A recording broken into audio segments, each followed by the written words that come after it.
So let's go back to Art for his number 3. Oppenheimer. Hey, good. I will put it to Yeah. you this way: 3, 2, and 1 are all 4.5s for me.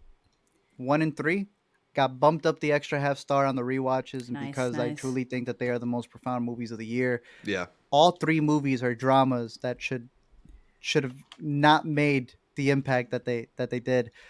Well, I can't speak for past lives, but especially for Oppenheimer and for my number 1. Oppenheimer is about to reach 1 billion. Yeah. It's a 3-hour talking movie where half the scenes are in black and white. What's going on? It's a movie where the bomb was done with like sticks, bro. Damn near. Everything about this movie, I think, is profound in the sense that everybody thinks that IMAX, as we were discussing with a lot of other movies, with Dune and everything else that's on the horizon, people want to go to see the spectacle of it. How big is it going to be? How massive can the screen get? This man's a psychopath. He said, what if I took the IMAX for a close-up of a person's face? It's absurd. It's insane. How beautiful that instead of going bigger, he went even more microscopic to see the inside of this man's life. Oppenheimer, I think, has one of the best performances of the year. It's got a great ensemble cast, as Zach was mentioning, or both of you were mentioning earlier. I do think that Cillian should get a nomination. Robert Downey Jr. hasn't been this good in a long time.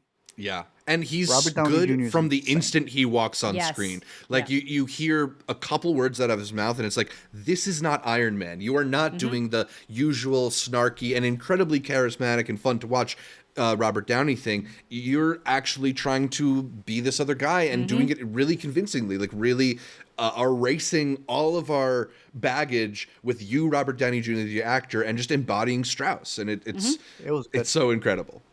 I know it jumps around a lot, and it's also a 3-hour movie, so it's very difficult to like remember some of the stuff. But the through lines of like how he's introduced and something that is said, and then how he brings it up later on in the movie, profound. The way that they're both approaching this project from completely different stances, just by the way that they say their last names.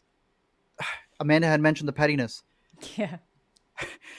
For a project like this to come out of pettiness between 2 people is insane. Yeah. And I just love the approach that every single person had in this movie, that he saw it that way. Matt Damon and something that we talked about in our Intercut Explains, as well as Zach's video that he made on the subject. Matt Damon saw it the way that Nolan did, that this is a movie about filmmaking and what it takes to create such a massive blockbuster of a project and all the people that come together. And he, to a degree, plays the guy who's casting everybody. He is the producer of this project. I think there's a lot of beauty in this movie, a lot of torment in this movie as well. And it hits. Oppenheimer. Did you see number 3. that Christopher Nolan wrote the script in the first person? Yeah. It's the first time I think he said he's ever done it. Yeah, I mean, it reads very bizarrely, particularly when you get to the sex scene and it says, "We are fucking." But, like, it works too, right? Like, he's relating to the character, and we are also sort of put in the shoes of him. That actually made me forget one of my honorable mentions, Saltburn. I forgot Saltburn. That was the one that got left off the damn list. We are fucking. Sorry. Okay, back to Oppenheimer. No, it's just great. Yeah.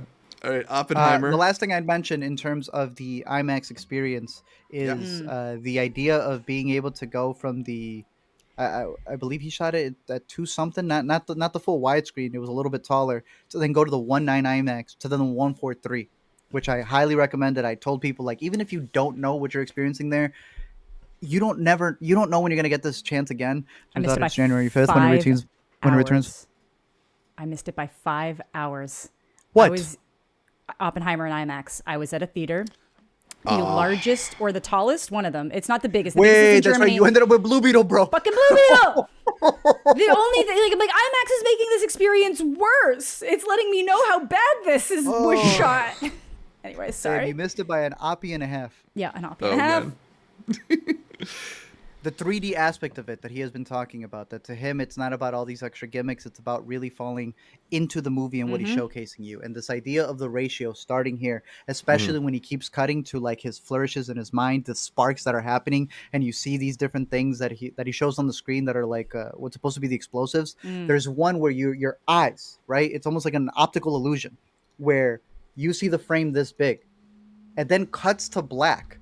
And what ends up being the next shot is those explosives, those sparks going higher than the ratio that you had. It's a subconscious thing. You know, we talk about movies all the time and what angles represent for like who's looking down on who, what close-ups mean, colors, all these different things. And for the average viewer, I don't think that that's a thing, especially in IMAX, that they've taken into account, right? Like Mommy came out and they're like, oh my gosh, he's boxed in. We don't have that many IMAX movies that are using the ratio for a reason other than, like Amanda was saying, Blue Beetle, go big. Yeah. Let's get as much in there. Disney Plus movies are now IMAX enhanced, but the directors are going, all that's supposed to be fluff. I didn't intend for that to be a thing. Yeah, it's like when they started doing the when they started releasing like Buffy on widescreen, when it was like they knew that well, we didn't think the sides were ever going to be there, so yeah, you can see our entire lockup. Yeah. So I think that if people were to give it a rewatch, or if they have the opportunity to see it in IMAX, just know that there is a subconscious thing that is happening there in the way that it plays with your eyes. And I think a lot of people miss that the first time, where they just, you know, were excited to be a part of the Barbenheimer thing. But there's some very crazy visual cues in there for a movie that wasn't the bomb explosion thing that they thought they were going to get. But the visual poetry is still in there. And I think it has to be the best cinematography of the year as well.